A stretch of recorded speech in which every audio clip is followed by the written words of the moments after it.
Hello, I'm Bob Morgan, and I'm the president of VeneerFactoryOutlet.com, and today we're going to talk about how to use the peel and stick veneers.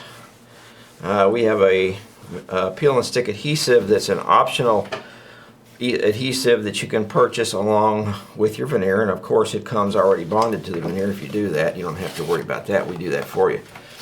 Now, we sell our veneers in basically two thicknesses. Just have a few veneer varieties that are what we call our raw veneers, and they're come in a little bit different thickness. But 99% of our veneers are either paper-backed, which this is a paper-backed veneer here, and this is mahogany, or they're the wood-back varieties. This is the wood-back veneer, and it's a little thicker. Now, both of these veneers have the 3M peel and stick adhesive already bonded to the back of these. And like I say, you can purchase your veneers with this adhesive already in place, like this. Of course, you're looking at some small sheets here. Our sheets go all the way up to 4x8s and larger. So this is, we've cut this for this demonstration to these small sizes.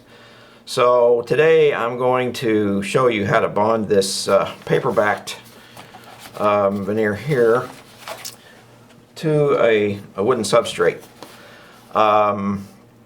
Notice that it has a release paper. You just peel this off and stick it down when you're ready. So first thing you have to do is you have to prepare your substrate. Generally speaking, your substrate's going to be a wood or a plywood or an MDF.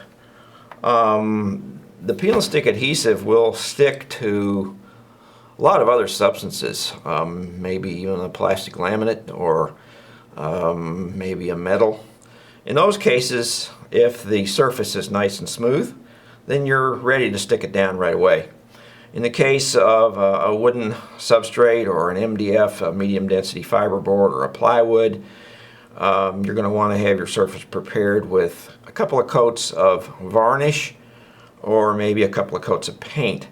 The idea is that this adhesive sticks best to a nice, smooth, clean surface.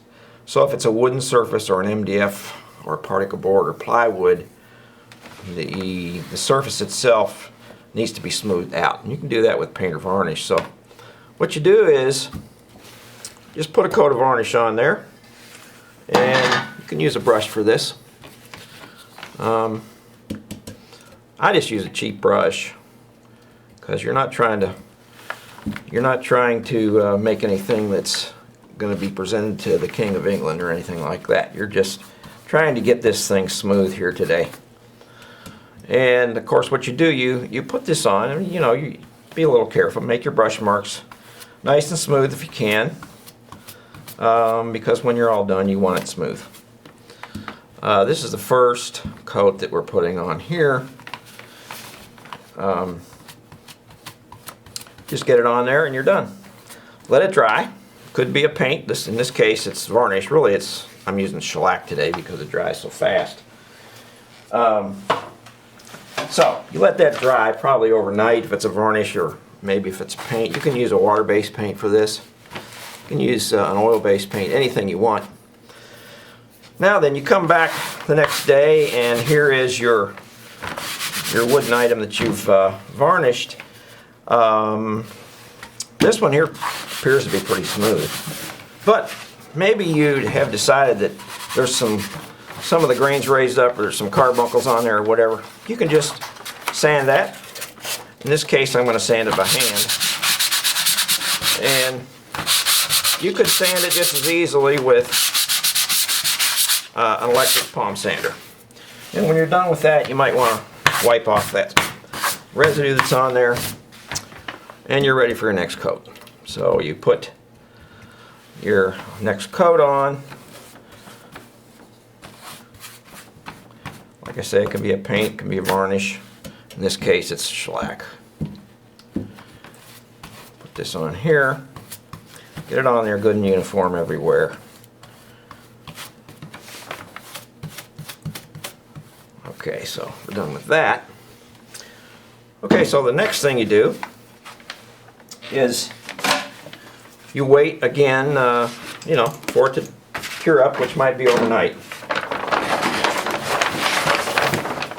And then you're ready for the fun, because now this one here is cured overnight. It's nice and smooth. I'm going to take my veneer. This is mahogany veneer here. It's got this release paper, 3M adhesive on here, which is a very, very good adhesive. You just peel that right off of there. There's no mess, and there's no fumes, and there's no cleanup.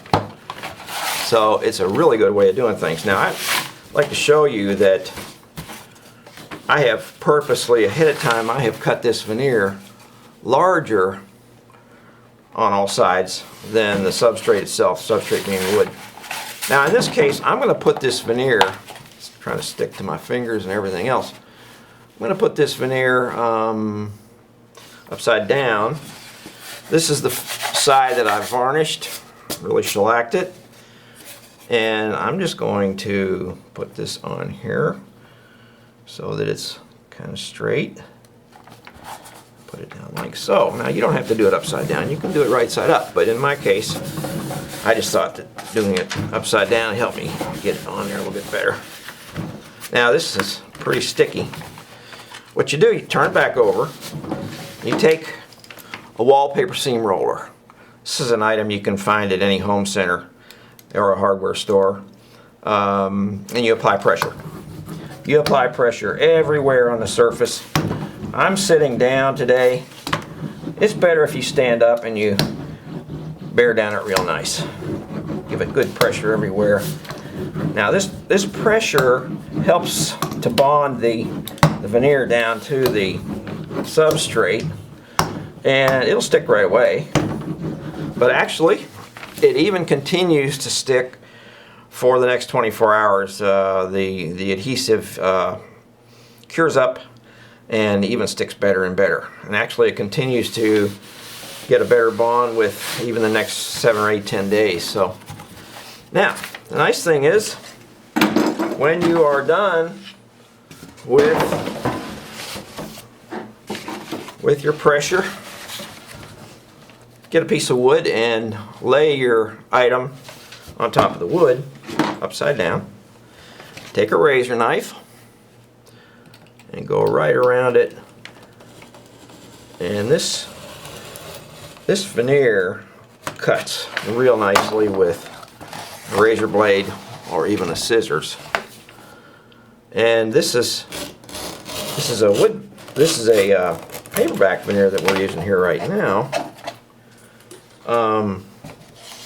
But the woodback veneers they also can be trimmed with a razor knife. This is one method. You know, if you have a router and you know how to use it and you're good with it, and you think that your application is suited to a router, you can use a router bit and trim it that way. And some people want to know, well, what happens if I have to trim downward from the top? See, I'm trimming from the bottom like this. And what you would do is you'd clamp a straight edge. Let's say you have a tabletop with an edge on it that's sculpted or something. Well, you would, if you want your edge to be right here, along here, clamp a straight edge right along there, right exactly where you want it. Clamp it on, maybe clamp it here and here. Use that as your guide, and you cut straight down in then. That's from the top side. So just to illustrate to you how easy this is to cut, you can cut this with the scissors. So that's it. You're done. And look what you have here. You have a perfectly fitting veneered item. It's nice and flat, and it's great. And I really like the 3M peel and stick adhesive. I've been selling this as an optional upgrade on our veneers since 1974, and we just don't get any complaints. Our customers are real happy with it. I like it. There's no mess, no cleanup, no fumes, and it's fast and easy. Now, as far as for the finishing, this is a real wood, of course. This is veneer, so it's a wood veneer. The short answer is you finish it like you would finish any wooden surface. And if you need some hints on how to finish veneers, wood veneers, I have another tutorial that I've prepared, another tutorial, and also another video. So that's it for today. Thanks for watching. I'm Bob Morgan with the VeneerFactoryOutlet.com.